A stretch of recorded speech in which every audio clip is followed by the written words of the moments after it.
이 22번에다가 외부 행사 2번 했습니다. 그 저기 오송에 가서 오송에 LG 엔솔 갔고 유한양행 갔었고요. 그다음 지난번에 자동차 모터쇼 갔고 해서 24번을 한 겁니다. 그러니까 꽤 많이 좀 했습니다. 지금 그 관세 전쟁이 막 벌어지고 있는데 매일매일 나오니까 매일매일 바뀌니까 요즘은 사람들이 반응을 안 합니다. 금융시장도. 그래, 너 뭐 떠들어 봐라. 그래서 결론도 안 내고 있어요. 그래서 일단 제가 수도 없이 이 얘기를 해왔는데 오늘 요즘 돌아가는 거 간단히 말씀을 드리면은 그럼 도대체 미국의 문제에 대해서 아주 본질적인 부분에 대해서 우리가 한번 생각해 봐야 되는 거는 이 파란색이 뭐냐면 이자예요. 국채 이자가 GDP의 몇 %냐라는 건데 요 3%입니다. 3% 단계 바로 우리 쌍둥이 적자 이런 문제 많이 나왔을 때 이때 얘기입니다. 그래서 미국이 그 국채 이자가 정부 부채가 늘어나니까 이렇게 늘었는데 우리가 흔히 알고 있기를 레이건이 굉장히 잘하고 감세 정책해서 미국 경제 좋아졌다 하는데 다 뻥입니다. 그거는 냉전하면서 소련이 무너진 거고 미국 재정은 이때 여기 보시다시피 이자율이 쭉 올라가지 않습니까? 그리고 여기서 미국 경제 성장하니까 이거는 GDP 대비인데 분모가 커지고 있는데 이게 올라가면은 얼마나 많은 분자인 국채가 많이 늘어났는가를 보여주는데 재밌는 거는 미국이 항상 위기로 오는 거는 요 빨간색이 국방비거든요. 국방비가 GDP 얼마냐. 국방비와 이자가 이렇게 붙었을 때 항상 위기가 옵니다. 그래서 90년대 1990년대 말 2000년대 초반에 보면 9.11 테러도 나오고 이럴 때죠. 그래서 이렇게 오다가 지금 왔더니 이제는 이자율이 국방비보다 더 많이 나가면 큰 문제가 된다라는 거죠. 그래서 아주 계산을 심플하게 하면은 미국의 정부 부채가 35조 달러예요. 그런데 1년에 이자를 1조 달러씩 냅니다. 그러니까 우리나라의 GDP가 얼마나 1.7조 달러예요. 그러니까 미국의 국방비 굉장히 많이 쓰고 있고 특히 최근에는 작년 같은 경우도 9,900억 달러를 썼는데 우크라이나 전쟁을 빨리 끝나려면 무리수를 두는 이유도 바로 이거로 미국을 좀 이해할 필요는 있다라고 보는 거죠. 그런 하는 방식에 대해서는 각국들이 저항하고 있고 많이 있는데 지금 여기서 다시 달러의 문제가 또 나오는 겁니다. 지난번에 한번 요 그림은 보여주셨는데 그래서 신비로운 길이라고 했잖아요.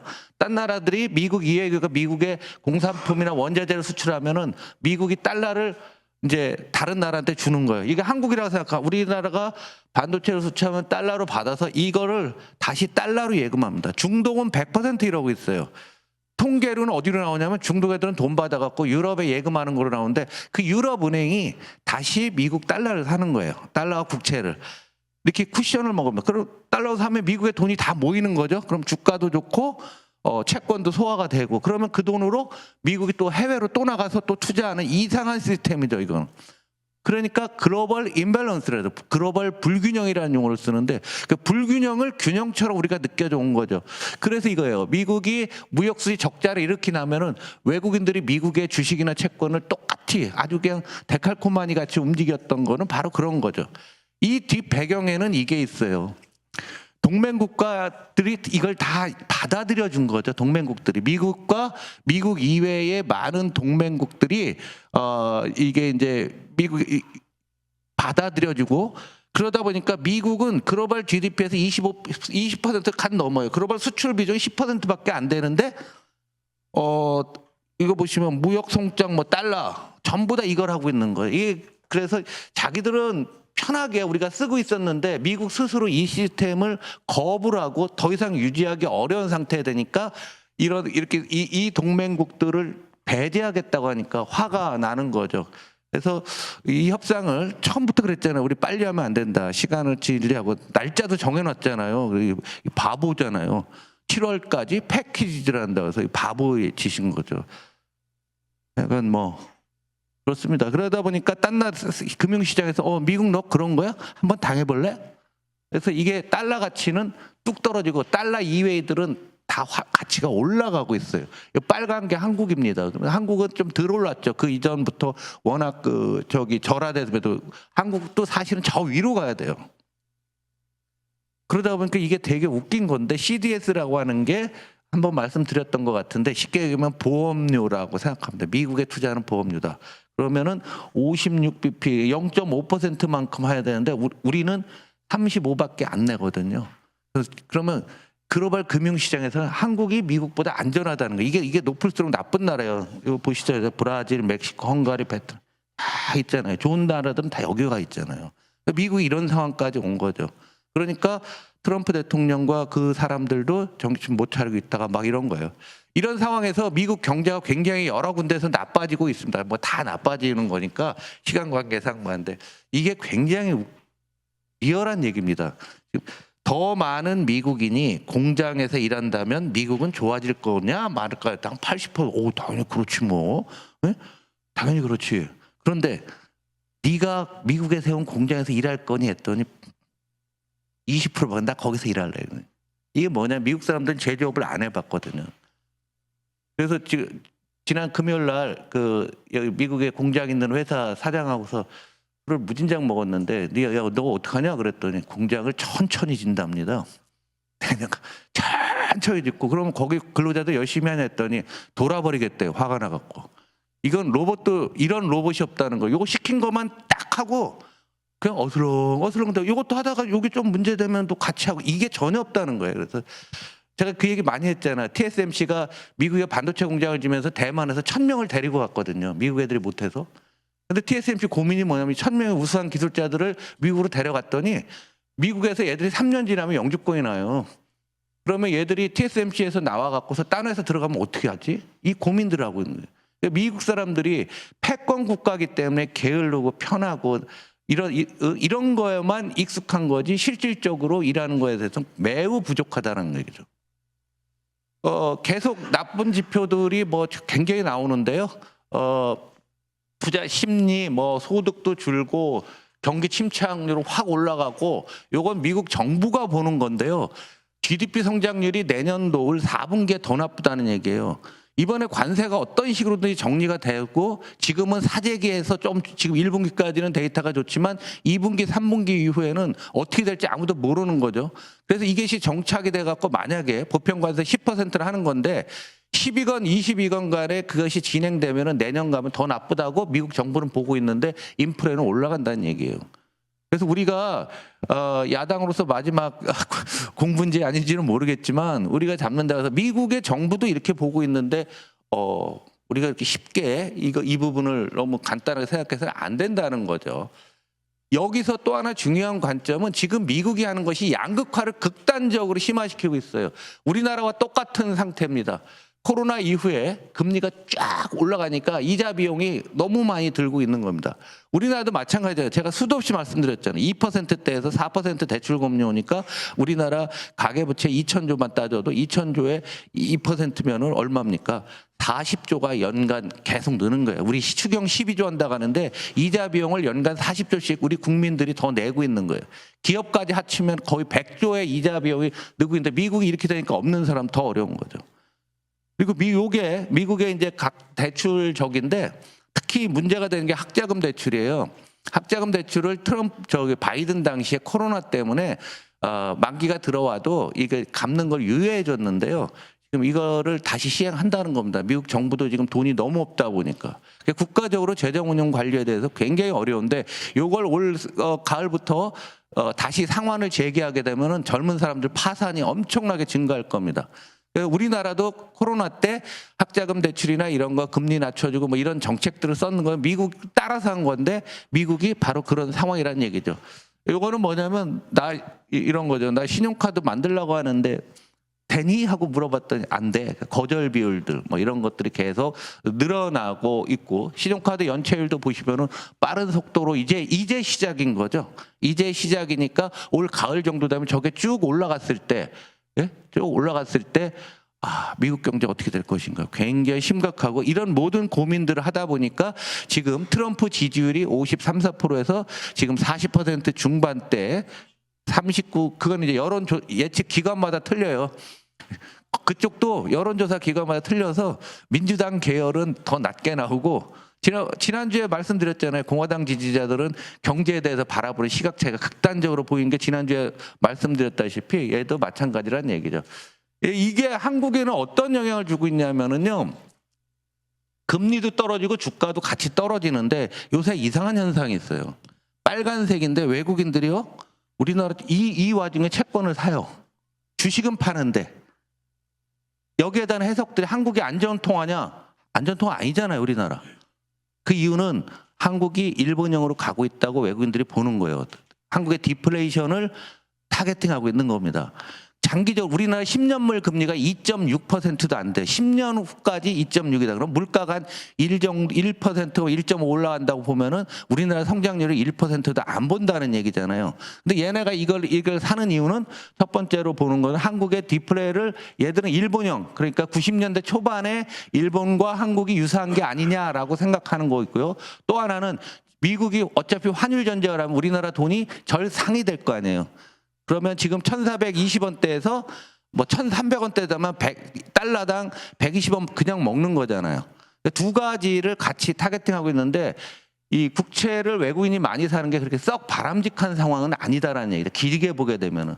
그래서 이게 우리의 진짜 본질적인 위기가 될 수도 있습니다.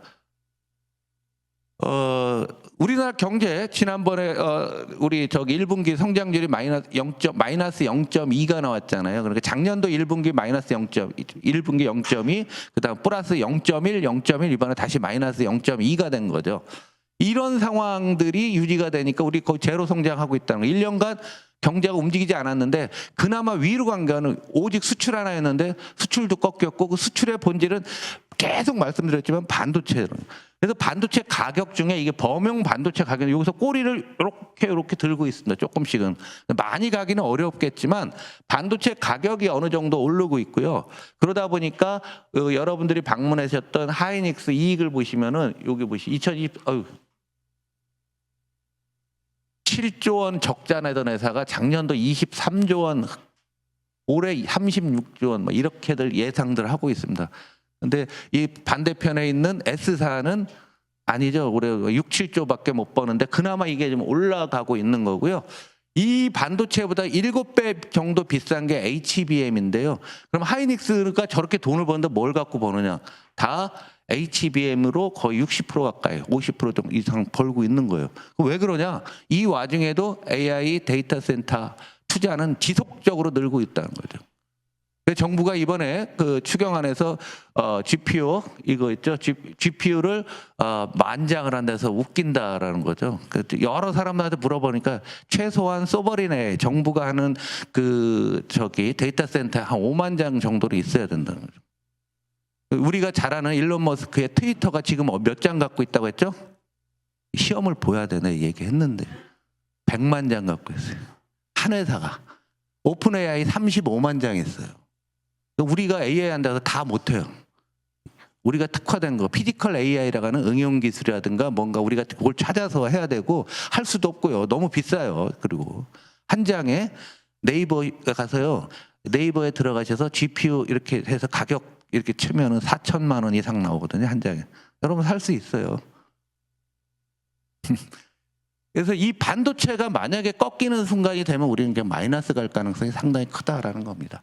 그래서 기업 이익들은 이거 몇 번 보여주시는데 제가 작년도 이때부터 계속 보여줬어요. 떨어지고 있다고. 그래서 지금 이게 25일 기준으로 봤더니 신나게 잘 떨어지고, 한전하고 반도체를 제외하죠. 거기는 변동성이 크니까 제외한 나머지 회사들은 더 맛이 가고 있는 거죠. 엄청나게 빠른 속도로 떨어지고, 이게 전체 기업 이익인데 이번 주부터 1분기 이익 발표가 있어요. 그럼 1분기 괜찮다고 했잖아요. 미국 사람들이 관세 때문에 물가 오를 거니까 사재기하고 뭐 해갖고 좋았는데 이게 이제 1분기께 반영이 되면은 이만큼 떨어지겠죠.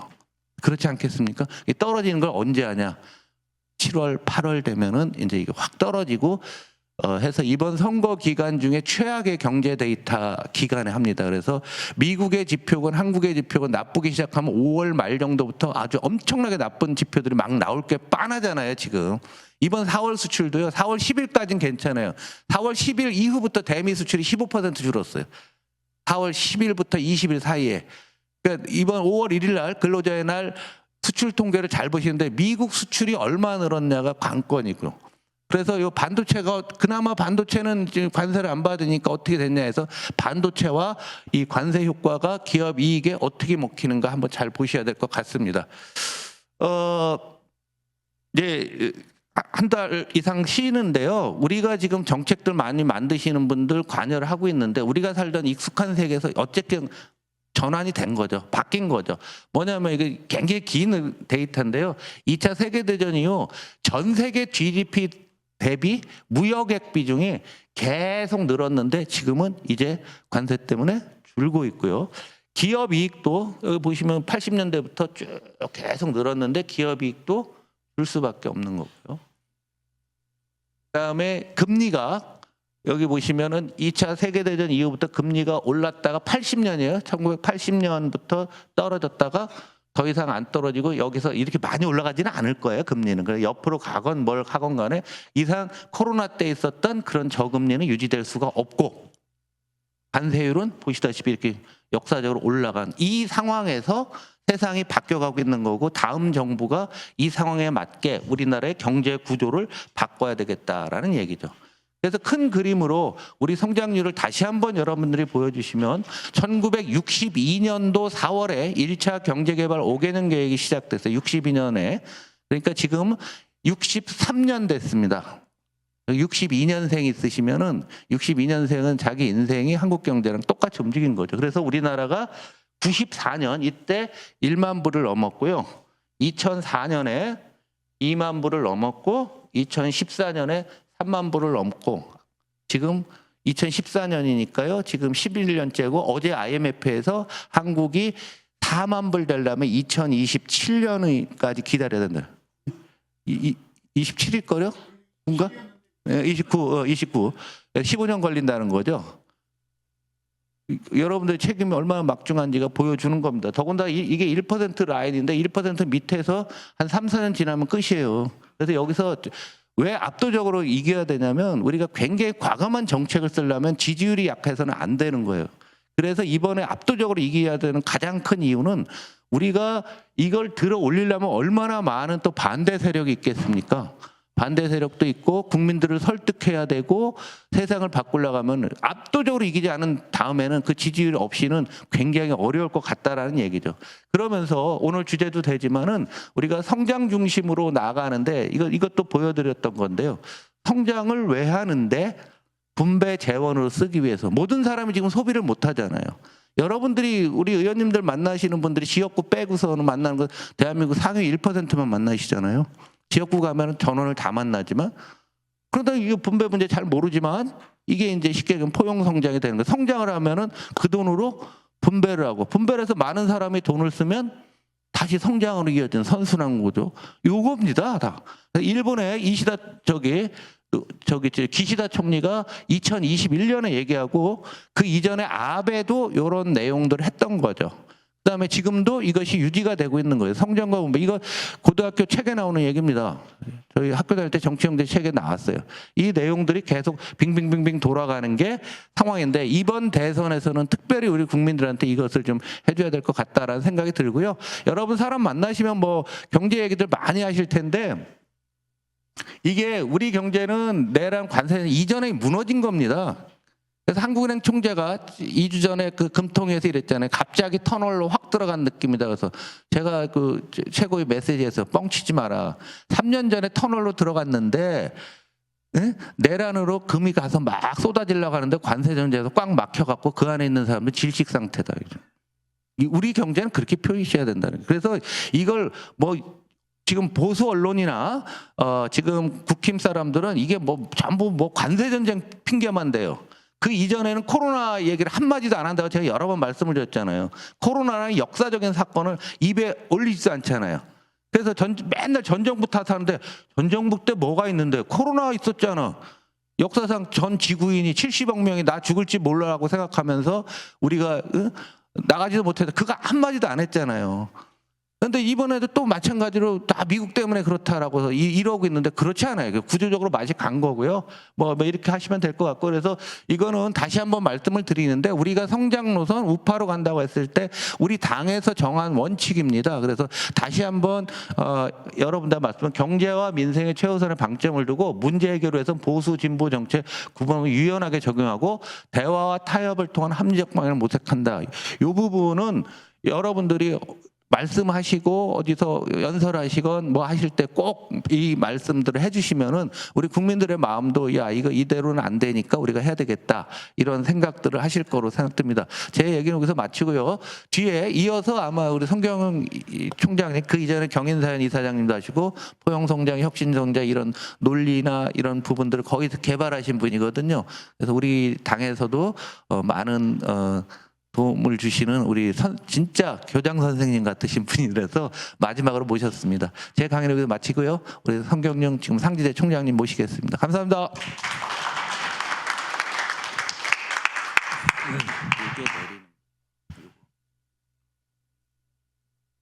밑으로.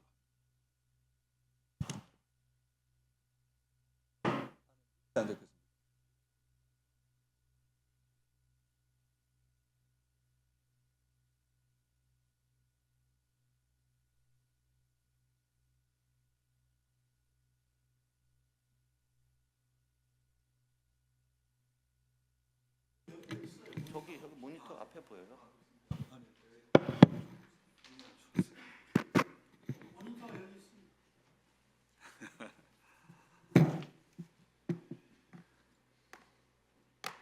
예, 반갑습니다.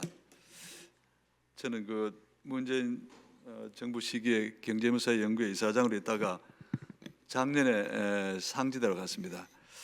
여러분 그 기사 많이 보셨겠지만은 상지대가 오랫동안 좀 시끄러운 대학이었고 제가 가서도 그 여러 가지 애로사항이 많은데 어쨌든 힘껏 노력하고 있습니다.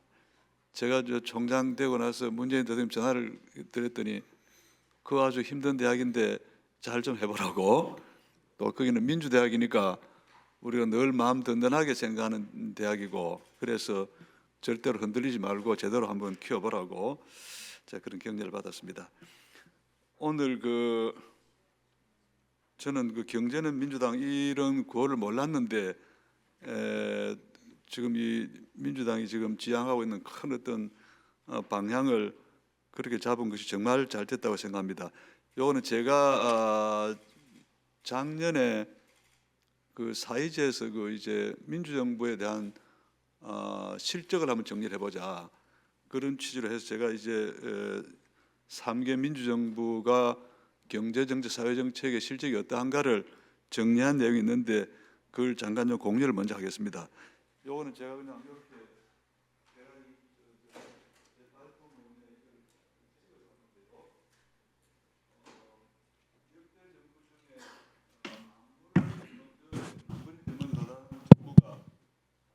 김영삼 정부입니다.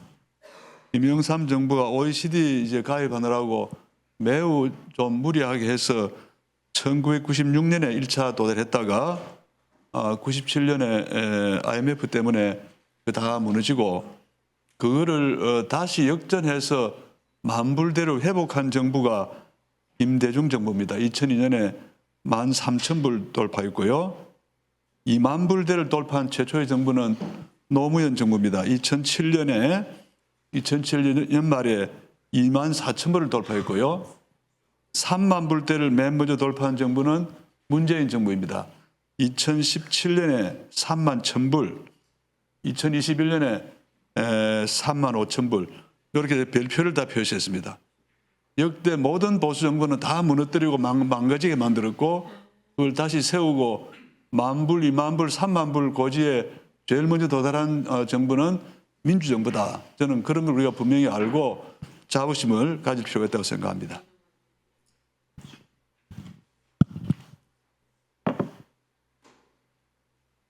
그 외에도 갤럽이 작년에 조사한 걸 보면은 우리 국민들에게 역대 대통령 중에 가장 실적이 뛰어난 분이 누구냐 하는 조사를 했는데 1번이 노무현 대통령입니다. 2번이 김대중 대통령입니다. 두 번은 거의 차이가 없습니다. 그리고 이제 상당히 좀 떨어진 상태로 박정희 대통령 이렇게 국민들이 평가하는 자료도 있는 걸 제가 봤는데 민주당을 이끌으시는 여러분들이나 또 민주당을 지지하는 분들이 도대체 민주당 정부가 들어오면 뭐가 어떻게 바뀌느냐에 대해서 분명히 우리가 사실을 알고 데이터를 알고 자부심을 가지는 게 저는 필요하다 이렇게 생각합니다. 제가 그 윤석열 전 대통령이 저 난리를 치는 거 보고 도대체 과거 역대 정부의 보수 정권의 대통령들이 어떻게 무슨 일을 했고 결말이 어떻게 됐나를 봤더니 이승만 대통령부터 최근에 이르기까지 단 한 명도 제대로 성과를 내고 제대로 임기를 마치고 임기 이후에 구속되거나 하지 않고 그렇게 끝낸 사람이 아무도 없습니다. 물론 윤석열이라는 사람이 제일 최악이었죠. 3년을 못 채웠으니까요. 그런 점에서 민주당이 집권한다는 것은 정말로 우리나라 현재와 미래에 대해서 저는 대단히 중요한 일이다. 저 사람들은 늘 자기 이익만을 추구하고 자기하고 관계 맺는 사람만 모두 늘 지배하려고 생각하고 자기보다 힘센 자에게는 머리를 조아리고 이렇게 세상을 살아왔기 때문에 공동체의 올바른 질서, 공동체의 올바른 어떤 가치나 기준을 설정해서 대화하고 토론하고 같이 합의하고 동의하고 그렇게 해서 공동의 어떤 이익을 공동의 어떤 가치를 추구하는데 전혀 훈련이 되지 않습니다. 제가 아무리 봐도 제 친구 여러분 마찬가지 제 친구 중에는 보수 세력에 가담해서 정치를 하거나 정부 일을 한 사람이 대단히 많은데 이 사람들을 제가 평생을 살펴본 결과 전혀 훈련되지 않습니다. 정부에 들어가면 어떻게든 이익을 취하고 자기 개인과 자기 집단의 이익을 취하기 때문에 마지막에는 반드시 비참한 결과를 가져오게 되고 그게 우리 국민 모두에게 엄청난 고통을 주는 것이 아니겠습니까? 단 한 사람도 이승만, 박정희, 최근 윤석열 일까지 단 한 명도 보수 정권의 대통령들이 제대로 실적을 내고 국민에게 봉사하고 나라를 그 안정된 기반에 올려놓은 사람이 없다. 이게 무엇을 말하겠습니까?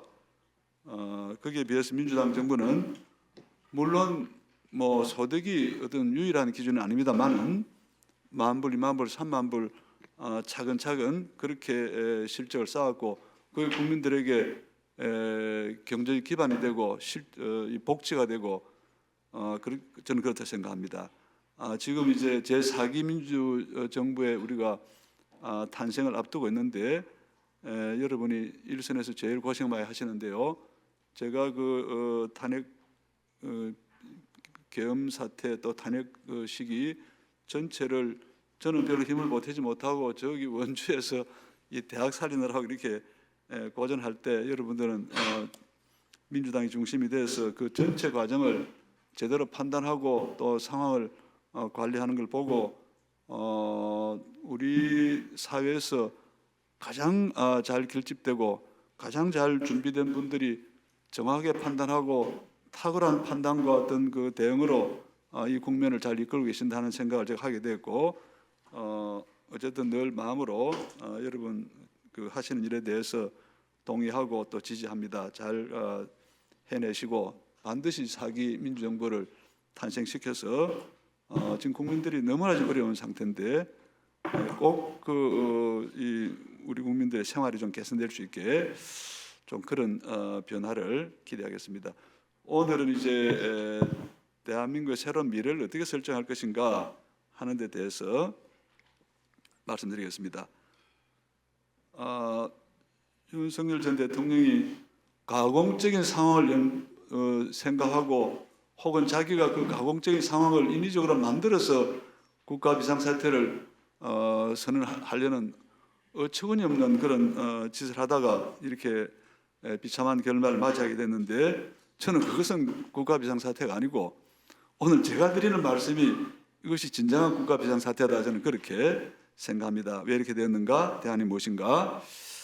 여러분 잘 아시겠지만은 피크 코리아라는 현상이 피크는 피크 저펜이라는 이제 그 책에서 나온 이제 개념인데 제가 그 책을 읽고 한국이야말로 피크 코리아 상태에 도달했는데 일본보다 훨씬 더 빠르게 진행되고 있고 훨씬 더 빨리 대한민국의 하강 상태가 지금 진행되고 있고 이게 더 위험하다. 제가 그런 생각을 하고 있습니다. 왜 그렇게 생각하느냐? 여기 보시는 것처럼 첫 번째는 인구 정점인데 인구 정점이 2020년에 도달했습니다. 5,184만 명으로 최고 정점에 도달했고 그것이 바로 2020년부터 데드 크로스가 진행이 되는데, 데드 크로스는 신생아 수가, 사망자 수가, 당해 사망자 수가 신생아 수를 넘어서는 것입니다. 추월하는 것입니다. 그래서 2020년 이렇게 이미 진행이 됐고, 지금 그 이후에 매년 10만 명, 20만 명이 줄어듭니다. 여러분 지역구에 이런 현상이 곳곳에 일어날 텐데, 이게 전국에 널리 퍼져서 진행이 되니까 내년에 당장 이렇게 10만 도시, 20만 도시 그러니까 눈에 보이지 않으니까 마치 아무 일 없는 것처럼. 그래서 제가 이런 현상을 볼 때마다 여러분들은 지금 환상을 보고 계신다. 여러분이 보는 현실이 그게 현실이 아니고 조만간 사라질 환상이다. 왜 그러냐? 인구 데이터는 인구 이제 전문가 중에 서울대 보건대학원의 조영태 교수라는 분이 있는데, 이분의 책 제목이 예정된 미래입니다. 인구학 관점에서는 사회과학의 모든 지식은 미래를 물론 예측할 수 있는데 결정론적으로 예측할 수 없습니다. 다 가능성에 관한 문제죠. 그런데 인구학자들은 결정론적인 표현을 씁니다. 예정되어 있다. 이거는. 뭘 보고 그러겠습니까? 출산율, 사망률, 그 다음에 국내외 이민이 어느 쪽이 이제 더 늘어나는가. 이 과거부터 쭉 진행된 이 자료를 가지고 있으면은 미래를 예측할 수 있는데, 우리가 지금 예정된 길로 가고 있다. 지금 전국에서 조금씩 줄어들지만 이걸 모으면 10만 년, 20만 년 도시가 사라지는 것이죠. 매우 중요한 문제고, 지금 여기 보시는 것처럼 요거를 기점으로 해서 2020년 이전에는 대팽창기, 우리가 사이클 하나가 크게 진행이 되는데 지금까지는 대팽창기를 다 살아왔습니다. 저나 여러분들이 초등학교 갈 때 학교가 적어서 어린이는 태어나고 학교를 가야 되는데 2부제, 3부제 다 하지 않았습니까? 대학도 그때는 어디다 대학 그냥 간판 내에 걸면은 수많은 학생이 대학에 전역하니까 대학이 뭐 망한다 그런 말이 없었어요. 지금은 사정이 달라지고 있습니다. 이미 유치원부터 초중고 다 지금 학교가 줄어들고 있고, 대학이 지금 문 닫은 여러 지금 대학이 문 닫고 있고, 앞으로 더 그러하다 이렇게 보는 것이죠. 경제도 정점이 2020년입니다. 경제 GDP 랭킹을 보면 2020년에 세계 10위에 위치에 도달했습니다. 이게 지금 계속적으로 이제 하강하고 있습니다. 물론 경제의 그 GDP의 덩치는 조금씩 커집니다만은 세계 비교를 하면 이미 정점 단계에 도달했다. 오른쪽은 고령화 현상과 경제 성장률이 하락하는 것은 두 개가 완전히 정반대, 이게 부정적 상관관계를 가지고 있다. 저출산도 중요하지만 고령화의 속도도 매우 중요합니다. 고령화가 작년 연말에 작년 12월 23일 날 1,000만 명을 넘었었습니다. 20%를 넘었었어요. 그런데 앞으로 25년 후 2050년이 되면은 우리나라 고령 인구가 1,891만 명이 됩니다. 거의 2배 더블링이 되는데요. 이 고령화가 왜 중요하냐면 작년 연말에 1,000만이 됐다는 이야기는 한반도에 사람이 살고 국가가 만들어진 이후에 5,000년이 지나서 비로소 5,000년 만에 1,000만, 노인 인구가 1,000만이 됐는데 그게 25년 후에, 불과 25년 후에 2배 정도 늘어난다. 그러면 모든 자원이 다 노인 집단을 건강을 관리하거나 생계를 지원하거나 이런 쪽으로 다 돈이 이제 다 가게 되기 때문에 젊은 인구를 결혼하게 하고 자녀를 키우게 하고 학교를 살려야 되는데 여기에 쓸 돈은 점점점 줄어들게 되어 있습니다. 모든 것을 다 빨아들이는 블랙홀이 될 가능성이 많다, 이렇게 볼 수 있습니다. 지금 대학 무너지고 있고요. 지금 시군구 위험수 저렇게 높고 2047년이 되면은 거의 100%, 이거는 감사원 보고서가 여러 가지 정교한 보고서를 작성했는데 거의 100%가 다 소멸 위험 지역이 된다, 이렇게 예측하고 있습니다. 어느 것도 안전한 게 없습니다. 모든 것은 사라지고 있고 2100년이 되면은 출산율을 0.72로 가정할 경우에 2100년의 인구는 1703만 명으로 예상되고 있습니다. 물론 통계청은 중간에 좀 올라갈 거기 때문에 2400만쯤 된다고 하는데 2400만이나 1700만이나 시간이 조금 더 가면 결국은 소멸하는 길로 가고 있다. 2.1을 어느 시기가 되든지 간에 출산율을 2.1 이상 확보하지 못하면 시간의 문제지 그건 결국 소멸하게 되어 있습니다. 1984년에 2.1이 무너졌습니다. 지금 40년이 지났습니다. 40년이 지난 오늘날 우리가 지금 이게 어떤 일이 진행될지 보고 있지 않습니까? 하나도 안전한 게 없습니다. 문제가 되는 재정 적자 문제인데요. 이거는 지금 국회 예산정책처에서 최근에 나온 자료인데 2072년에 7,300조 적자 국가부채, 오른쪽은 국민연금에 관한 건데 다행히 이제 국민연금 계획이 있어서 저게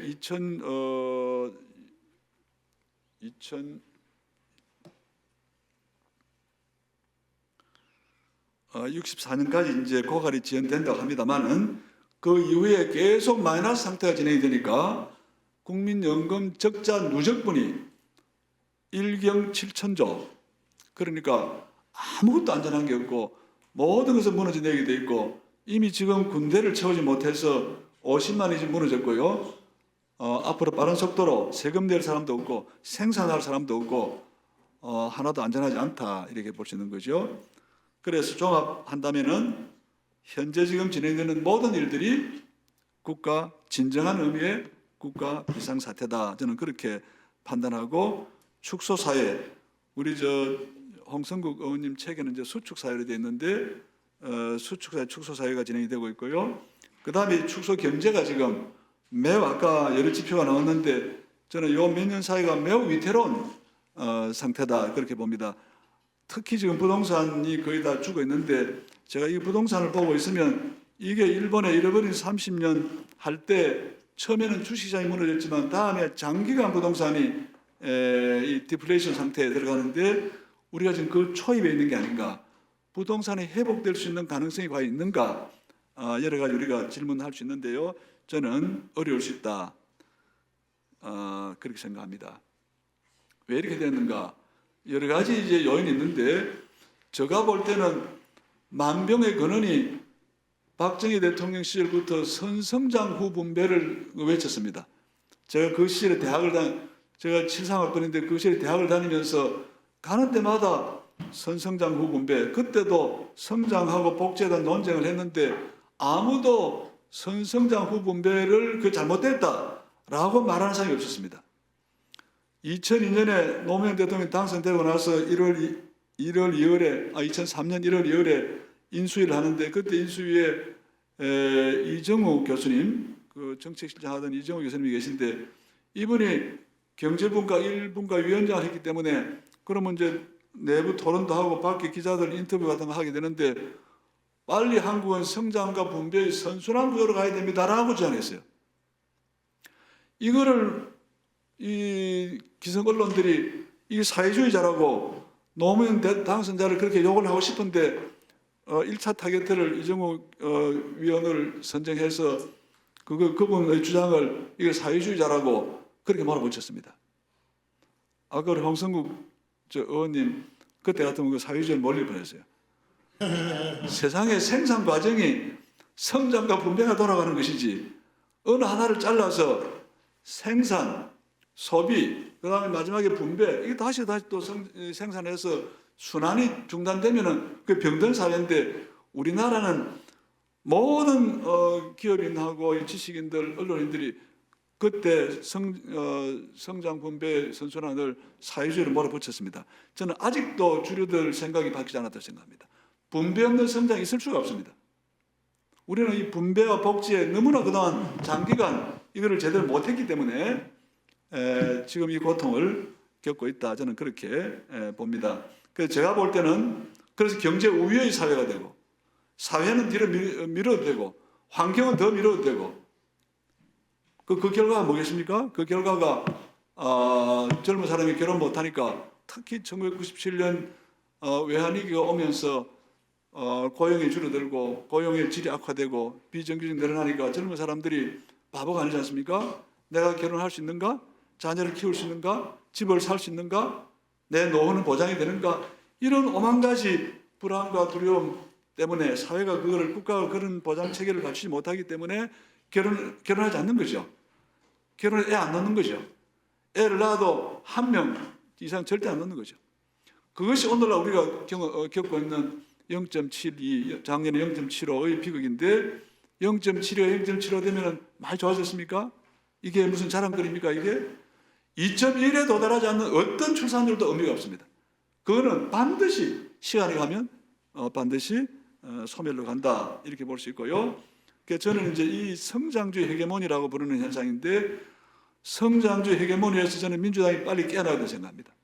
물론 너무나 과격하게 해서 성장 잠재력을 훼손해서는 안 되겠지만은 모든 걸 성장이 우선하고 나머지는 후순위로 하는 이거를 하려면은 정책만으로 힘들고 우리 국민들이 대토론을 해서 성장은 뭐고 분배는 뭐고 이게 왜 두 개가 연결되어 있는가, 이 연결고리가 깨지면 어떤 일이 생기는가, 그것이 저출산이고 그것이 초고령하고 그것이 자살률이 높아지는 것이죠.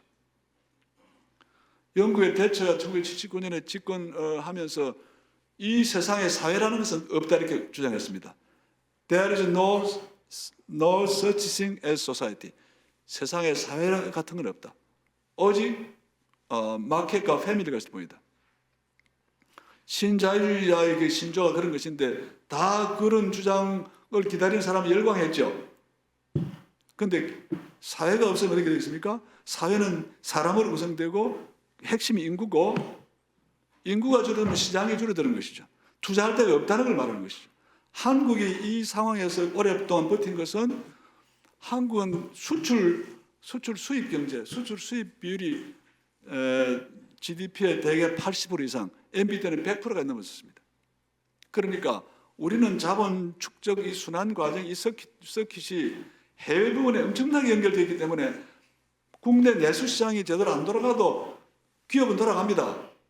그러니까 그래가도 되는 걸로 생각하고 그걸 정치하는 사람들이 그걸 교정을 해야 되는데 늘 거기에, 특히 이제 보수들은 거기에 대자본가들, 기업들의 어떤 주장에 동조하고 그렇게 해왔고, 민주당 정부도 그 사이에 무슨 김대중 대통령 생산적 복지 주장했고, 노무현 대통령 비전 2030 했고, 문재인 정부 소득주도 성장론, 한국판 무슨 뉴딜 했지만은 더 과감하게 더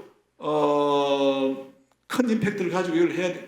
다음에 들어오는 정부가 그걸 못 바꾸게 해야 되는데, 저는 그 점에 있어서 이런 고민을 하고 정책의 어떤 방향을 잡았지만은 늘 좀 주저하고 늘 더 세게 하지 못하는 데 대해서, 세게 하는 데 대해서 두려움도 있고, 제가 당장 사기 민주는 그렇게 하라는 건 아닙니다. 이게 다 국민들의 어떤 여론 구조와 연결되어 있기 때문에 국민들 다수는 여전히 성장 우위의 사고를 하고 있고 해서 이 정책들이 과감하게 해야 됩니다만은 그것이 반드시 긍정적 평가를 받고 재집권하도록 하는데 도움이 된다고는 말할 수가 없습니다.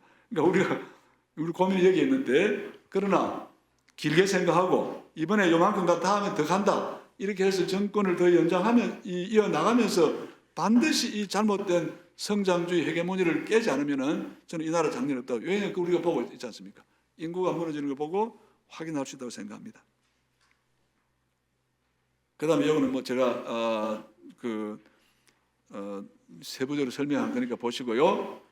그 다음에 이거는 이제 이 그래프로 보여주는데, 1인당 국민소득이 우리가 파란색인데 쭉 올라갑니다. 올라갔는데 작년에는 일본을 드디어 추월했습니다. 이건 뭐 환율의 여러 가지 요인도 있을 텐데 어쨌든 대단하지 않습니까? 우리가 일본 식민 지배를 받은 나라가 지금은 대등하게 하고 있고 앞서가고 있는데, 제가 왜 이런 현상이 발생했는가를 저도 답을 찾아보려고 노력했는데, 제가 찾은 답의 핵심적인 답변은 김대중 정부의 탄생이었다고 생각합니다. 김대중 정부가 채택한 초고속 통신망, 디지털, 그리고 한류 문화를 키워서 문화정책을 통해서 한국의 문화가 지금 전 세계를 움직이고, 문화와 이 제품이 결합이 돼서 한국 상품에 대해서는 다 고평가를 하고, 이 동력을 만들지 않았다면은 이거는 거의 불가능합니다. 일본은 2009년에 저쪽에 대지진이 났을 때 그때도 그 팩스로 현장 보고를 했다고 합니다. 말이 안 되는 소리죠. 한국은 이미 세계적 수준의 이 그런 디지털 이 기술을 가지고 있고 기업들도 발전돼 있고 우리가 모든 게 생활화되어 있는데 이렇게 빠르고 이렇게 유연하게 대응할 수 있는 그런 여건을 만든 것이 김대중 정부다. 김대중 정부는 좀 저평가된 측면이 있습니다. 그때 그 IMF 요구 조건을 우리가 충족하는 일에 이렇게 집중해야 됐기 때문에 이분은 평생을 진보주의자로 살았는데 진보적 정책을 한 게 아까 그 생산자 복지하면서 국민기초생활 보장제도 도입한 거, 남북 대화 성사시킨 거, 요 몇 가지는 실제로 사회경제정책은 보기 어려운데 저는 반드시 초고속 통신망 만들고 디지털 전환의 어떤 그 기초를 놓았다. 이것이 오늘날 우리가 일본을 앞지를 수 있는 그리고 우리 한류를 세계적인 어떤 문화로 키울 수 있는 그런 기초가 됐다는 점에 대해서 우리 민주당에 계시는 분들이 정확하게 인식할 필요가 있다고 생각합니다. 그 다음에 이제 삶의 질, 여기 사회국가에 관한건데, 저 2023년 통계는 우리가 35위에 나와 있습니다.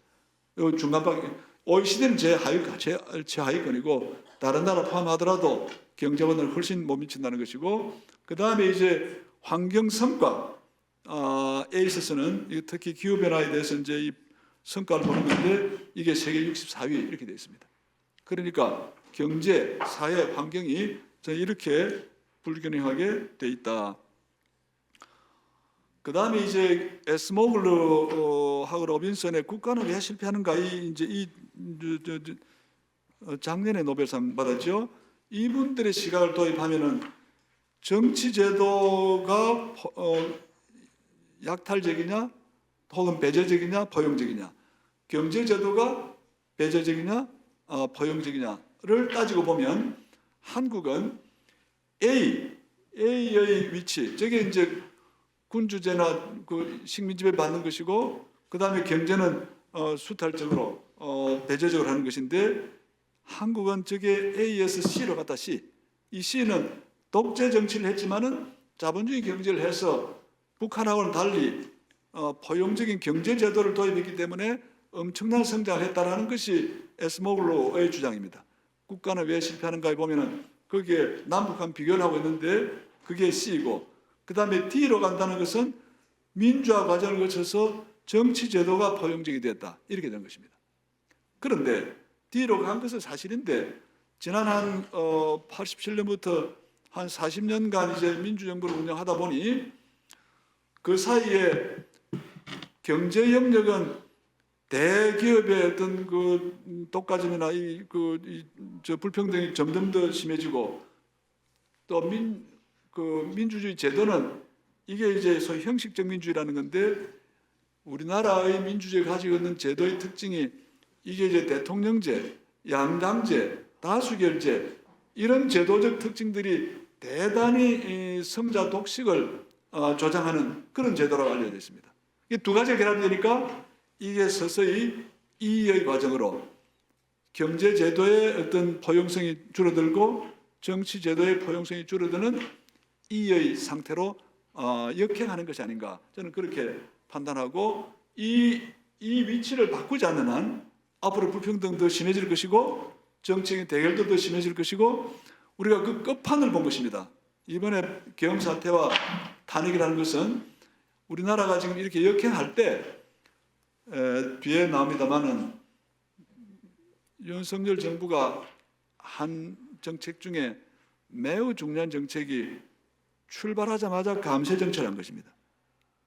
감세를 실행한 게 아마 본래 계획대로 하면 아마 100조까지 갈 수 있는 게 83조를 감세 정책을 했는데, 이게 OECD 통계를 볼 때 OECD 국가 재정 수입의 GDP 대비가 얼마냐라고 할 때 거의 3% 정도를 다운시켰습니다. 이건 우리가 복지나 다른 일을 할 수 있는 그런 자금을 극단적으로 줄이고, 경제가 안 좋으니까 또 세수가 줄어들고 2중, 3중으로 이게 줄어들게 만들었는데, 그것이 결함 있는 민주주의 제도와 또 결함 있는 정치 세력이 결합될 때 우리 겪을 수 있는 그런 문제라고 볼 수 있겠죠. 여기 뭐 우리 87년 체제 문제, 이게 다 성자 독식의 구조인데, 재미있는 것은 이게 둘 다 분점 정부입니다. 정부는 행정부는 보수당이 장악하고 있고 의회는 민주당이 장악을 하고 있는데 노태우 시절에는 여소야대 상황인데 이때 노태우 대통령은 대화를 선택했고 윤석열 정부는 이분은 현실 판단이 잘 안 되는 모양입니다. 자기 고집대로 이렇게 하려고 하고 그리고 이제 대결을 매사 대결하고 매사 거부권 행사하고 그게 이제 마지막에 이제 파탄으로 간 것이죠. 물론 노태우 정부도 중반까지는 계속 대화하고 그때 많은 계획이 이루어졌는데 결국 이 양반도 마지막 단계는 3당 합당이라는 걸 통해서 우리나라의 정치 지형이 완전히 보수화되는 그런 이제 과오를 범했습니다만은 어쨌든 이런 위험들이 여소야대 상황이 늘 발생할 수 있고 이게 내각제가 되거나 내각제적 요소가 들어와서 정치 세력이 이기는 자가 몽땅차 이 구조가 아니고 연합 정권을 만들기 위해서 정부 탄생 전에 서로 연합하고 협약하고 다음에 이제 연합 정부가 통치하는 이런 구조가 만들어지지 않는 한 저는 이 문제는 피하기 어렵다 그렇게 생각합니다. 그다음에 윤석열 정부 과오 이건 우리가 너무나 잘 아는 게 대해서 뭐 굳이 특별히 말씀드릴 게 없지만은 제가 볼 때 핵심적인 요소는 신자유주의면서 경쟁국가 복지가 아닙니다. 경쟁국가 이런 모델을 저는 정확하게 자기들이 이 길을 갔다고 생각하고요. 한덕수 부총리한 사람은 참여정부 때 저하고도 많은 일을 했는데 이분의 그 경향을 보면은 명확하게 자기가 가고 싶은 길을 간 겁니다. 이제 대통령 출마한다 하지 않습니까? 저는 그 바르지 못한 길을 간 사람의 결과가 어떤지를 우리 국민들이 심판하리라 봅니다만은 이 양반은 출세를 원했고 출세했고 마지막엔 자기가 가고 싶은 길을 저는 갔다. 그 길이 바로 신자유주의 경쟁국가다 이렇게 생각하고요. 외교에 있어서 저는 외교 전문가 아닙니다만은 외교는 철저히 국익을 중심으로 국익을 앞세우고 저는 그렇게 하는 것이 외교라고 생각합니다. 대통령의 일은 다른 나라를 도와줄 수도 있고 같이 사는 길을 모색할 수 있지만 외교관들은 국익을 따라 움직여야죠. 제가 욕점해도 되겠습니까? 근데 이 당신들이 국익은 제쳐놓고 자기들 이념을 앞세워서 무슨 자유진영이 뭔 놈의 자유가 되겠습니까? 마치 70년대 자유진영하고 공산진영 박정희 정부가 했던 그런 식의 구호를 하는 자유를 가지고 이 진영이 결합했는데 하고 말도 안 되는 짓을 했죠. 그것 때문에 그 수출 통상이 완전히 망가지고 말았습니다. 마지막에 대결주의 이렇게 갔습니다. 그래서 그 결과가 이렇게 되어 있습니다. 무역 수지가 완전히 다르게 되었고, 요거 우리 문재인 정부 외교 뭐 등은 다 잘했습니다. 통상 잘했습니다. 오른쪽은 이제 스웨덴의 버이뎀이라는 연구소인데, 요게 지금 뭐냐면은 요 문재인 정부 때 요 위 점수가 민주주의 점수가 급격히 상승했는데 이게 이제 윤석열 정부에 와서 망가졌다 그런 이야기죠. 혁신 역량이 오늘 제가 혁신 역량 강조를 많이 할 텐데요. 이게 대단히 문제가 있습니다. 양적 지표로는 한국이 세계 6위쯤 됩니다. 글로벌 이노베이션 인덱스라는 거에 보면 한국이 6위. 이거는 예산을 얼마를 투입했느냐? 그 결과로 논문이 얼마 나왔고 특허가 얼마나 생산됐느냐? 양적 지표로는 우리가 세계 최고 수준인데 오른쪽은 기술 그 수지를 보면 계속 적자면 계속 적자. 왜 이런 일이 생기는가? 기술을 수입하고 수출하고 하는데 이거는 한 번도 흑자를 보이지 못했습니다. 저는 그 이유가 우리나라의 교육에 있고 우리나라의 기술 역량에 있다고 생각합니다. 교육은 끊임없이 암기식 교육을 계속합니다. 지금 AI 시대는 암기가 불필요합니다. 암기 교육의 종말을 가져오는 것이 AI입니다. 왜냐하면 AI는 지금까지 축적된 모든 인류의 지식을 다 학습했고 우리가 접속하기만 하면은 모든 지식에 접속을 할 수 있는데 왜 암기를 해야 되겠습니까?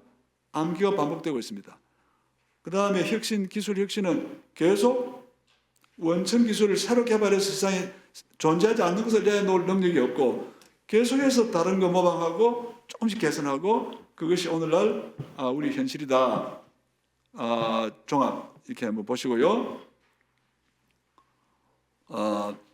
이제 이거 보시면 제가 이제 박정희 때부터 현 단계가 어디까지 왔는지 앞으로 어떻게 될 건지 이게 보시면 맨 이제 맨 좌측에 이게 박정희 때부터 지금까지 진행된 일이고 가운데 박스는 현재와 미래에 우리가 민주정부가 적극적인 방향전을 하지 않으면 나타날 현상이고 맨 오른쪽에 있는 것은 우리 미래가 이런 말 참 아침부터 드리기는 참 미안합니다만은 결국은 소멸의 길이 될 것이고 붕괴의 길이 될 것이고 저는 그렇게 봅니다. 이 중간도 단계가 왔습니다. 이미 축소사회, 축소경제 이런 상황에 도달해 있고 정상이 나타나고 있고 그다음에 이거를 방해하는 게 우리 정치죠. 배제적인 어떤 배타적인 정치, 성자독식 거기다가 이제 경제 영역에서 불평등이 극단적으로 이제 불평등이 심해지고 있는 이 현상이 우리 앞길을 가로막고 있다. 저는 그렇게 생각합니다. 그래서 새로운 전환, 2차 거대 전환, 제가 이 거대 전환이라는 표현은 칼 폴란이라는 학자의 개념을 지금 가지고 있는데요. 1차 거대 전환은 영국에서 시작해서 말하자면 자본주의가 도입해서 자본주의 시장 경제가 세계를 지배하는 그런 이제 과정을 이야기한 것이고 이렇게 되면은 폴란의 의견에 따르면은 자본주의 이 메커니즘은 모든 것을 상품화한다. 일반 상품이 아니고 마지막에는 사람도 상품화하고 자연도 상품화하는 과정을 통해서 사람이라는 존재를 어떤 수단적인 존재를 만들고 과도한 노동을 시키고 그래서 지속 가능하지 못하게 만들고 자연을 수탈하고 파괴해서 자연도 지속 가능하지 못하게 만든다라는 게 이제 칼 폴란의 이야기인데 그래서 그런 전환을 새로운 전환으로 바꿔야 된다. 저는 그렇게 보고 있습니다. 여기에 보시면 왼쪽은 좁은 회랑에 나오는 그런 내용을 제가 요약한 것입니다. 가운데가 좁은 회랑입니다. 오른쪽은 국가가 너무 강하거나 왼쪽은 사회가 너무 강하면 민주주의가 탄생하지 않는다는 것이에요. 요 중간에 아주 좁은 회랑으로 난 요 균형을 이루는 요 영역에서 비로소 민주주의가 탄생한다라는 것이 좁은 회랑의 기본 주장이고 제가 거기에 국가 변동론을 대입해서 보시면은 왕조, 독재, 민주, 혁신 등등 포용국가 이렇게 이제 국가의 진화 과정이 일어난다 하는 것인데요. 요 오른쪽을 보시면 X축에는 포용성, 이거는 이제 국가가 사회 지출, 복 지출을 얼마나 하느냐를 가지고 봤고 Y축에는 국가의 혁신 역량이 어느 정도냐 이 두 개를 이제 교차시켜서 둘 다 낮으면은 이제 둘 다 낮은 것을 저는 발전 국가라고 봤고 포용성이 높은 것을 복지국가로 봤고 혁신 역량이 더 높은 것을 혁신 국가 이 둘 다가 높은 상태를 혁신적 포용국가 이렇게 봤습니다. 제가 이런 모델을 우리가 만들어서 2016년 말에 문재인 후보 측에 전달하고 이것이 나중에 2018년에 문재인 정부의 공식 국가 비전으로 채택이 됐습니다. 제가 그러고 나서 이게 어떻게 실현되는가를 관찰하고 했는데 아직 우리는 노르딕 국가들이 도달해 있는 혁신적 포용국가까지 가기에는 너무나 많은 단계가 필요하다 하는 걸 제가 지금 절감하고 있고 그렇게 보는 이유는 노르딕 국가들은 기본적으로 GDP의 42%, 3%를 세금으로 거둬들입니다. 그 중에 절반 정도를 광범위한 영어로 표현 소셜 프로텍션, 이 복지를 비롯해서 환경이다, 교육이다 이런 영역에 돈을 쓰기 때문에 그 사회는 출산율도 높고 여러분 노르딕에는요 좋은 것이 거의 좋은 모든 게 다 있습니다. 교육 수준도 높고 혁신 역량도 높고 행복도도 높고 행복도 1위가 항상 노르딕 핀란드, 스웨덴, 무슨 덴마크, 노르웨이, 아이슬란드 이렇게 되어 있습니다. 어떻게 좋은 모든 지표가 한꺼번에 있을 수 있는가? 그것의 비결은 여기 있는 대로 포용성과 혁신력을 동시에 다 높이는 거. 이게 혁신적 포용국가를 본 것입니다. 그런데 우리나라는 요거는 같이 가는 게 좋다는 것이고요. 둘 다가 혁신만 가면은 혁신의 이중성이 있는데 혁신은 잘하면 경제 성장을 높이는데 동시에 불평등을 급속도로 높이기 때문에 혁신과 포용이 같이 하지 않으면 엄청난 문제가 발생할 수 있다. 이게 미국이 그렇고 영미권 국가가 다 그렇습니다. 그래서 두 개는 같이 가야 되고 하나의 축을 더 만든다면은 지속 가능성 요 세 축을 중심으로 우리가 접근할 필요가 있는데 그런 점을 얘기 드리겠고요. 포용 혁신과의 제가 과제를 좀 설명을 다시 드리면서 앞으로 해야 될 게 뭔가 대개 혁신에는 두 가지 종류가 있다고 합니다. 존속적 혁신이 있고 파괴적 혁신이 있는데 존속적 혁신은 어떤 주어진 기술, 주어진 제품의 틀 안에서 이거를 부분 개량하고 개선하는 점진적으로 바꿔나가는 것을 존속적 혁신이라고 하고 파괴적 혁신은 기존에 존재하지 않는 기술을 만들어내고 존재하지 않는 제품을 만들어내고 기본 틀을 깨고 이뤄내는 혁신이 파괴적 혁신인데 이게 어느 나라 경제가 잘 가려면은 어느 단계까지는 점진적이고 존속적인 혁신을 하다가 어느 단계는 도약을 해야 됩니다. 파괴적 혁신을 가야 됩니다. 혹은 근원적 혁신을 가야죠. 그런데 우리나라가 그게 약합니다. 오른쪽에 있는 것은 제가 지난 2022년 대선 때 그때 이제 선대위에 미래국가 전략위원회라는 위원회를 만들어서 우리가 활동을 했는데 그때 우리 팀이 개발해서 제시한 모델이 이재명 정부는 기본적으로 혁신 주도형 어떤 성장으로 가야 되고 그것이 뒷받침이 되는 것은 역량 주도 성장 모델이다. 우리가 문재인 정부의 여러 가지 정책에 대해서 특히 소득 주도 성장은 초창기에 굉장히 많은 논란이 있었는데 저는 소득이라는 것은 경제 과정의 마지막 단계에 결정이 되는 것이지 그거를 앞에 선행 단계로 놓으면 혼란시킬 수 있습니다. 그래서 소득 주도 성장 모델보다는 역량 주도 성장 모델이 저는 더 맞다고 봤고 그래서 그 당시에 이 모델을 제시하면서 여기에 핵심이 되는 것은 교육, 이 교육 혁신을 해서 우리 국민들의 역량을 시간이 와야 된 것 같습니다. 우리 역량을 최대화하는 게 제일 중요하다 이렇게 봤고 그래서 양쪽에 혁신 성장, 포용 성장 등등을 해서 국민 역량이 중심이 되는 그런 어떤 사회 경제 모델을 만들자라고 이제 했던 것인데요.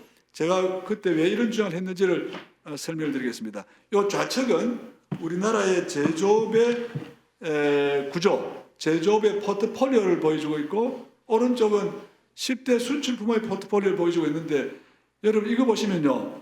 한국 경제 기술이 어느 수준인지를 알 수 있습니다. 왜 우리나라가 지금 정체되어 있는지를 이 데이터가 잘 보여주고 있습니다. 이 포트폴리오가 20년 동안 바뀌지 않습니다. 특히 10대 수출 부문 지난 20년 동안에 10개 중에 8개가 그대로 가고 있습니다. 하나를 더 보실까요? 이 좌측은 천대 기업의 매출 변동인데 2011년부터 지금까지 전체 매출 규모가 변화가 없습니다. 오른쪽은 삼성전자입니다. TSMC나 마이크론이나 삼성전자가 2015년 단계에서는 전체 매출 규모가 기업 주가가 비슷했는데 이게 한 10년 지나는 동안에 완전히 차이가 났습니다. 이게 무엇을 의미하겠습니까? 아까 홍 의원님은 SK 하이닉스 이제 잘했다고 말씀하셨고 삼성은 헤매고 있다고 말씀드렸는데 삼성이 헤매고 있는 것이나 천대 기업의 매출 규모가 변하지 않는 것이나 그 다음에 우리나라 주력 제조업의 포트폴리오가 바뀌지 않는다. 저는 이 현상이 다 동일한 현상이다. 이게 모두 혁신 능력이 파괴적 혁신 능력이 결여되어 있고 그것을 가능하게 하는 교육 역량이 부족하다. 여기 보시면은 전 세계가 이노베이션 레이스를 하고 있는데 2022년에 한국이 중국에 추월당했다. 중국이 지금 나가고 있는 상상을 초월합니다. 최근에 보시면은 AI 개발했죠. 그 다음에 이제 양자 컴퓨터 지금 이제 앞서기 시작했죠. 자율주행. 거의 모든 면에서 최근에 중국에서 개발한 자동차가 작년에 개발한 자동차가 이거는 PHEV 모델인데 한 번 주유하고 한 번 충전하고 2,500km 나가는 자동차 개발했습니다. 우리 지금 현대기아 정말 대호각성해야 됩니다. 앞으로 언제 다 밀릴지 알 수가 없습니다. 에너지 무슨 배터리, 그 다음에 ESS 거의 모든 영역에서 중국 기술이 지금 압도하고 있는 상태입니다. 이재명 대표께서 최근에 신산업정책 ABCDF 저는 여기에 우리 미래 산업의 모든 게 다 들어있다고 생각합니다. G까지 나왔습니다. 제가 그래서 이걸 보고 누가 이것만 하면 되냐 제가 H를 한다 못하자. H는 해피니스라고 그래. 해피니스. 기술과 산업 안에서는 안 되고 우리 국민이 건강하고 편안하고 행복할 수 있는 그런 사회에 대한 비전을 가지고 이거 하면 국민이 다 모두가 다 같이 행복할 수 있다는 그런 우리가 믿음을 주는 게 필요하지 않겠나 하는 얘기를 했고요. 그 다음에 이제 제조업이 지금 큰 문제입니다. 제조업에 갇혀서 기존 그 주력 제조업에 갇혀서 한국이 꼼짝 못하는 상태인데 이것을 AI와 결합해서 이것을 혁신하지 않으면 우리나라 산업과 기업에 중대한 문제가 생긴다. 대신에 이걸 해내면 제조업 기반이 강한데 AI를 도입해서 새로운 공정, 소재, 제품을 만약에 개발할 수 있다면 한국은 다시 한번 도약할 수 있겠나. 이것을 위해 제일 저는 중요한 게 교육혁명이라고 생각합니다. 저는 다음 4기 민주정부가 여러 가지 해야 될 일이 있는데 1번은 혁신정책 좀 잘하시면 좋겠고요. 두 번째는 반드시 교육혁명을 해 주십사. 제가 2022년 당시에도 교육 아젠다를 좀 최고 아젠다로 높이기 위해서 무진 애를 썼는데 그때는 이미 다 문이 다 닫혀가지고요.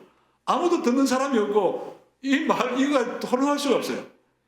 저는 이번에는 오늘 제가 이렇게 받았으니까 저 잘못하면 의원님들 교육을 탑 과제로 꼭 좀 넣어주시기 바랍니다. 안 그러면 희망이 없습니다. 제가 왜 그런지 이유를 다 설명했습니다. 암기 교육이 좋은 말인데 우리는 여전히 암기 교육 시험 치고 등수 내고 대학 다 가고 그러니까 삼성이 헤매고 다 헤매고 있지 않습니까? 한국 경제가 다 망가지고 있다. 기술과 교육 사이는 이게 서로 이 레이스를 하는데 먼저 기술이 오고 다음에 이제 교육이 따라갑니다. 지금은 맨 상단에 AI 혁명이 진행된 상태인데 교육은 아직도 그 아래를 맴돌고 있습니다. 이 교육을 지금 바꾸지 않으면 우리나라 전 미래에 희망이 없다. 반드시 이 교육혁명이 앞으로는 AI 또 산업혁명을 앞지를 수 있도록 여기 보시면은 다음 이것만 해야 됩니다. 교육혁명을 어떻게 해야 됩니다. 그리고 제일 중요한 거는 김 의원님 이번 대선에 1번 혁신정책, 2번 교육 꼭 그렇게 좀 해주시길 바랍니다. 안 그러면 이 나라에 저는 희망이 없다고 생각합니다. 그 상진에도 좀 밀어주시기 바랍니다. 그런데 문제는 우리나라가 지금 1년에 23만 명이 태어나는데요. 인도는 2,300만이 태어나고 중국은 900만 태어나는데 23만 4만 태어나서 어떻게 누가 AI를 개발하겠습니까? 이 나라가 지금 저출산 때문에 모든 것이 무너지는데 미래 준비하는 데 있어서도 절대적인 숫자가 부족하고 절대적인 질적인 수와 이 양과 질이 다 문제가 되는데 저는 그래서 글로벌 인구 인재 확보 노력을 하자. 저희 대학이 그 일을 지금 앞서서 지금 실험하려고 합니다. 우리 인재가 부족하니까 저희 대학에 세계 한류, 한상, 한인대학을 만들자. 그래서 한류 팬이 2억 2,500만 명이라 그러고 세계 한상 기업에 한 1,000만, 최대한 1,000만 정도 종업원이 있고 우리 한인 동포가 708만 명이 있다 하는데 이분들이 우리 국민이라고 생각하고 이분들을 잘 교육시켜서 이분들이 한국 사회에 나와서 창업도 하고 스티브 잡스처럼 창업도 하고요. 지금 누굽니까? 그 요새 미국에서 트럼프 옆에서 하는 친구 있잖아요. 일론 머스크. 이 사람도 남아공 출신이기 때문에 결국 미국은 해외에서 들어온 천재들이 좋은 기술 만들고 기업 만들어서 엄청난 이제 그 일자리를 만들고 나라를 부강하게 만들지 않습니까? 우리도 저는 그 길을 열어야 된다. 그래서 저희 대학이 이 사업을 할 수 있도록 좀 이렇게 마음을 좀 모아주시고 제가 이제 생각하는 것은 한국은 지금처럼 가면 망할 수 있기 때문에 우리 5천만 내국인에다가 5천만 내국인으로만 사는 게 아니고 2억 2,500만 한류, 그 다음에 한상, 우리 한인 동포가 결합된 우리 한반도 안에 5천만 그 나라가 돌아가고 있고 바깥에 3억 인구로 구성되는 문화 경제 공동체가 우리하고 연결된, 그래서 우리는 더 지속 가능하고 더 강력할 수 있는 그런 나라를 저는 상상하고 준비해야 된다. 저는 그렇게 생각합니다. 요거만 하고 끝내겠습니다. 우리나라를 다 워낙 좋아하고 한국이 수출 수입 많이 했는데 한국을 플랫폼 국가로 만들자. 5대 플랫폼으로 한국과 세계가 연결되는 그런 나라를 만들어야 안 되겠나. 첫 번째가 글로벌 문화 플랫폼. 이거는 세계를 지금 주도하고 있습니다. 폭삭 속아서도 안 본 분이 계십니까? 전 세계가 열광하고 있습니다. 오징어 게임 2. 전 세계가 둥글게 노래를 부르고 있습니다. 세상에 이런 일이 어떻게 가능하겠습니까? 저는 이것은 김대중 대통령의 공로다고 생각합니다. 두 번째는 글로벌 교육 플랫폼. 우리나라 앞으로는 이제 시험 보는 공부 말고 좀 다른 공부 해서 교육 플랫폼 가고요. 글로벌 바이오 의료 플랫폼. 지금 전 세계에서 이민 가고 싶은 나라 선호 1번이 영국이라 그러고요. 2번이 대한민국이라고 합니다. 한국에 이민 오고자 하는 여러 이유 중에 하나가 우수한 의료, 수술 잘 받을 수 있고 바로 이제 치료 가능하다. 저는 세 번째. 네 번째는 그린 스마트시티. 다섯 번째는 아까 제가 말씀드린 제조업과 AI를 결합해서 새로운 혁신적인 제조업 플랫폼을 만들면 그러면 이게 가능하다. 그래서 이게 한반도와 전 세계를 연결하고 수많은 외국인이 가능하면 좀 우수한 사람이 많이 올 수 있도록 그런 고민을 하자. 제도 개혁하자는 것이고요. 사회통합과 혁신경제 위해서 적극적으로 해야 되는 것이고, 저는 제일 좋은 혁신과 포용과 지속 가능성 세 가지 조건을 충족시키는 가장 적정선의 재정이 GDP 34%, 35% 생각합니다. 우리는 31%를 갔다가 문재인 정부 때 갔다가 윤석열 정부 28.9로 떨어뜨렸습니다.